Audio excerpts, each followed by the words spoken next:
नमस्कार, तपाईँ हेर्दै हुनुहुन्छ नेपाल पोस्ट। आज चैत 16 गते बुधबार। समाचार सुरु गरौँ आजका मुख्य शीर्षकहरूबाट। दिल्लीबाट स्विच थिचेर सोलु करिडोरको उद्घाटन गरिने, निर्वाचन आयोगमा कल सेन्टर सञ्चालनमा, तारिखमा छाड्न माग गर्दै पल शाहले दिए उच्च अदालतमा निवेदन, चिनिया विदेश मन्त्रीको भ्रमणमा उठ्यो सीमाको मुद्दा, छिटै संयुक्त बैठक बस्ने साझेदारी, देउवा मोदीले उद्घाटन गरेपछि शनिबारदेखि जनकपुरमा रेल चल्ने, नेपालमा थप 42 जनामा कोरोना संक्रमण, त्रिभुवन अन्तर्राष्ट्रिय विमानस्थलबाट हवाई उडान प्रभावित, राजतन्त्र कि गणतन्त्र भन्ने विवाद करिब सकियो कमल थापा, सर्वोच्चको न्यायाधीशमा तिल प्रसाद श्रेष्ठको नाम अनुमोदन, देउवाले विश्वासपात्र खोज्दा काङ्ग्रेसले बनाउन सकेन संसदीय समिति, बसाई सराईले रित्तिँदै गाउँघर झाडी भए आगन र पिडी, र श्रीलङ्का पुगेका परराष्ट्र मन्त्री खड्का द्विपक्षीय भेटवार्तामा व्यस्त। अब सुन्नुहोस् पूरा समाचार। प्रधानमन्त्री शेरबहादुर देउवाको भारत भ्रमणमा Solu corridor 132 KB double circuit प्रसारण लाइनको उद्घाटन हुने भएको छ। प्रधानमन्त्री देउवा र भारतीय प्रधानमन्त्री नरेन्द्र मोदीले भर्चुअल रूपमा शनिबार स्विच थिचेर प्रसारण लाइनको उद्घाटन गर्ने ऊर्जा जलस्रोत तथा सिँचाइ मन्त्रालयले जनाएको छ। सोलु खोला जलाधार क्षेत्रका जलविद्युत आयोजनाहरूबाट उत्पादित विद्युत राष्ट्रिय प्रणालीमा प्रवाह गर्न निर्माण भएको प्रसारण लाइन करिब 3 वर्ष ढिला गरी गत 2 फागुनमा यो प्रसारण लाइन चार्ज गरिएको थियो। नेपाल सरकारको लगानी र भारतीय निर्यात आयात एक्जिम बैंकको सहुलियतपूर्ण ऋणमा यसको निर्माण सकिएको हो। निर्वाचन आयोगले आगामी वैशाख 30 गते हुने स्थानीय तह निर्वाचनका लागि स्थापना गरिएको कल सेन्टर हिजोदेखि औपचारिक रूपमा सञ्चालनमा ल्याइएको छ। निर्वाचनका सिलसिलामा नागरिक, मतदाता र सरकारवालाको जिज्ञासा, गुनासो, उजुरी र प्रश्नलाई आयोगका तर्फबाट सम्बोधन गर्न उक्त कल सेन्टर सञ्चालनमा ल्याइएको हो। विगतमा 11 अङ्क नम्बर रहेको टोल फ्री सञ्चालनमा आएकामा सेवाग्राहीको हितलाई ध्यानमा राखेर आयोगले यसपटक 4 अङ्कको टोल फ्री नम्बर सञ्चालनमा ल्याएको हो। कल सेन्टरमा 9 जना शक्ति खटाइएको छ। आगामी स्थानीय तहको निर्वाचनसँग जोडेर सेवाग्राहीका जिज्ञासा आउने क्रम पनि बढेको छ। निशुल्क टोल फ्री नम्बर 1102 रहेको कल सेन्टर शुभारम्भ गर्दै प्रमुख निर्वाचन आयुक्त दिनेश कुमार थपलियाले टेलिफोन मार्फत सेवाग्राहीले सोधेका जिज्ञासालाई सम्बोधन गरेका थिए।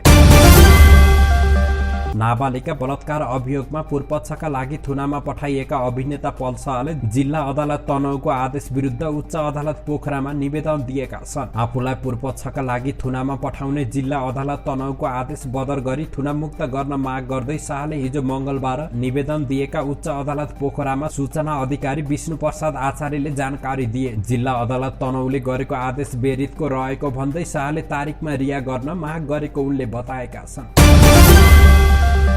चिनिया विदेश मन्त्री वाङ यीको भ्रमणमा नेपाल चीन सीमामा देखिएको समस्याबारे छलफल भएको छ। नाकामा चिनिया पक्षबाट भइरहेको अवरोध, हुम्ला लगायत ठाउँको सीमा विवाद लगायत समग्रमा कुराकानी भएको परराष्ट्र मन्त्रालयले जनाएको छ। हिजो मंगलबार आयोजित पत्रकार सम्मेलनमा मन्त्रालयकी प्रवक्ता सेवा लम्सालले सीमामा देखिएको समस्याबारे चिनिया विदेश मन्त्रीको भ्रमणमा कुराकानी भएको बताइन्। 20 सदस्यीय प्रतिमण्डलको नेतृत्व गर्दै चिनिया विदेश मन्त्री वाङ चैत 11 गते 3 दिने नेपाल भ्रमणका क्रममा काठमाडौँ आएका थिए। चैत 12 गते परराष्ट्र मन्त्री डाक्टर नारायण खड्कासँग द्विपक्षीय वार्तामा सीमा समस्याको कुरा उठेको थियो। निर्माण सम्पन्न भएको लामो समयसम्म पनि सञ्चालनमा आउन नसकेको जनकपुर जयनगर रेलमार्गको यही चैत 19 गते शनिबार उद्घाटन हुने भएको छ। प्रधानमन्त्री शेरबहादुर देउवा र उनका भारतीय समकक्षी नरेन्द्र मोदीले संयुक्त रूपमा सो रेलमार्गको उद्घाटन गर्ने कार्यक्रम तय भएको भौतिक पूर्वाधार तथा यातायात मन्त्रालयले जनाएको छ। दुवै देशका प्रधानमन्त्रीले नयाँ दिल्लीबाट संयुक्त रूपमा रेल सेवाको उद्घाटन गर्न लागि मन्त्रालयले जनाएको छ। जनकपुरमा आयोजना हुने कार्यक्रममा भने भौतिक पूर्वाधार तथा यातायात मन्त्री रेणुकुमारी यादवको प्रमुख अतिथ्यता रहने रेल विभागका महानिर्देशक दीप कुमार भट्टराईले जानकारी दिएका छन्।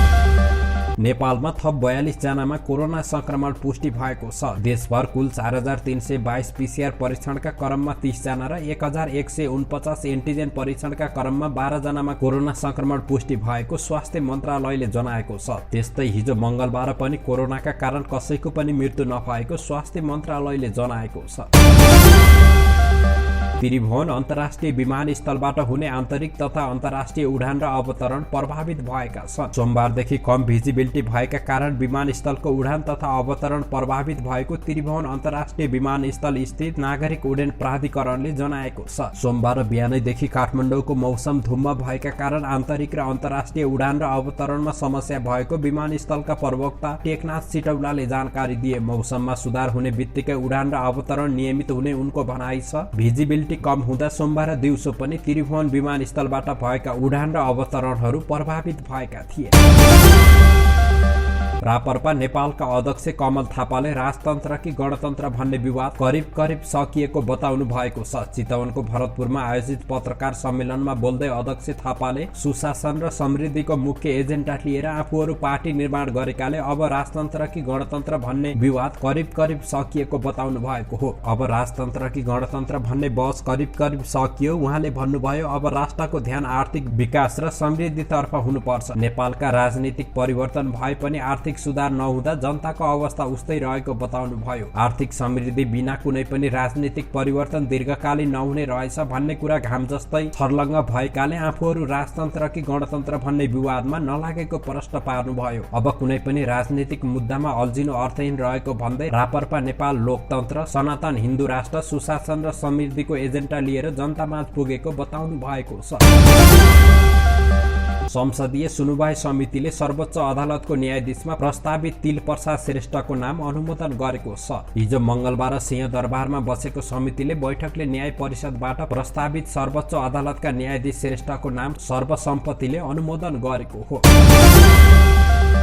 नेताहरूबीच हामथाप भएपछि स्थानीय तह निर्वाचनमा उम्मेद्वार चयन गर्ने नेपाली कांग्रेसको शक्तिशाली निकाय केन्द्रीय संसदीय समिति गठन हुन सकेन। विधान अनुसार स्थानीय निर्वाचनमा वडा सदस्य र वडा अध्यक्षको उम्मेद्वार पार्टीको प्रतिनिधि सभा निर्वाचन, क्षेत्र स्तरीय समिति, गाउँपालिका अध्यक्षको जिल्ला, नगर र उपमहानगरको प्रदेश समितिले चयन गर्नेछ। महानगरपालिका प्रमुख र उपप्रमुखका साथै प्रदेश र प्रतिनिधि सभा सदस्यको उम्मेद्वार केन्द्रीय संसदीय समितिले चयन गर्नुपर्नेछ। यस्तो समितिले मनोनयनको 1 महिना अघि नै उम्मेद्वार चयन गरिसक्नुपर्ने विधानमा व्यवस्था छ। तर 4 दिनसम्म चलेको केन्द्रीय कार्य समितिको बैठकले पनि केन्द्रीय संसदीय समिति बनाउन सकेन। समितिमा पर्ने आकांक्षाहरू राखेका नेताहरू धेरै भएपछि सभापति शेरबहादुर देउवाले हिजो मंगलबारको केन्द्रीय समितिको बैठकमा 25 सदस्यीय समितिका लागि नाम प्रस्ताव गर्न सकेनन्। केन्द्रीय संसदीय समितिमा पार्टीका 14 पदाधिकारीहरू स्वतः सदस्य हुनेछन् भने 11 जना सभापतिले मनोनित गर्नेछन्।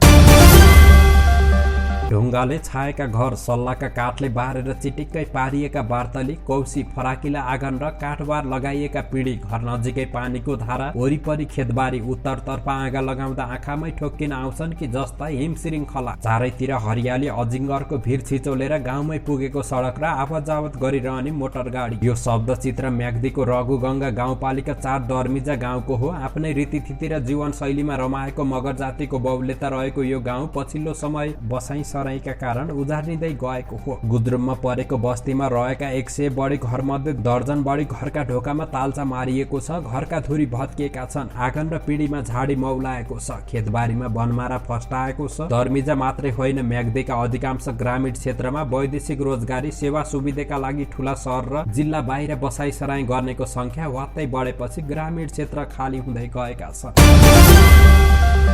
बहुक्षेत्रीय प्राविधिक तथा आर्थिक सहयोगका लागि बंगाल खाडीको प्रयास। बिमस्टेकको 18औं मन्त्री स्तरीय बैठकमा भाग लिन श्रीलङ्काको कोलम्बो पुगेका परराष्ट्र मन्त्री डाक्टर नारायण खड्का द्विपक्षीय भेटवार्तामा व्यस्त भएका छन्। उनले श्रीलङ्काका प्रधानमन्त्री महेन्द्र राजापाक्सा सहित भारत, बंगलादेश र थाइल्याण्डका विदेश मन्त्रीसँग बेग्लै भेटेका छन्। ती भेटमा द्विपक्षीय एवं बहुपक्षीय चासोका विविध विषयमा विचार विमर्श भएको परराष्ट्र मन्त्रालयले जानकारी दिएको छ। मन्त्री खड्काले थाइल्याण्डका उपप्रधानमन्त्री एवं परराष्ट्र मन्त्री दोन पर्बु दिनाई र बंगलादेशका विदेश मन्त्री AK अब्दुल मोमनसँगको भेटमा व्यापार, लगानी तथा पर्यटन प्रबन्धन बारे छलफल गरेका थिए।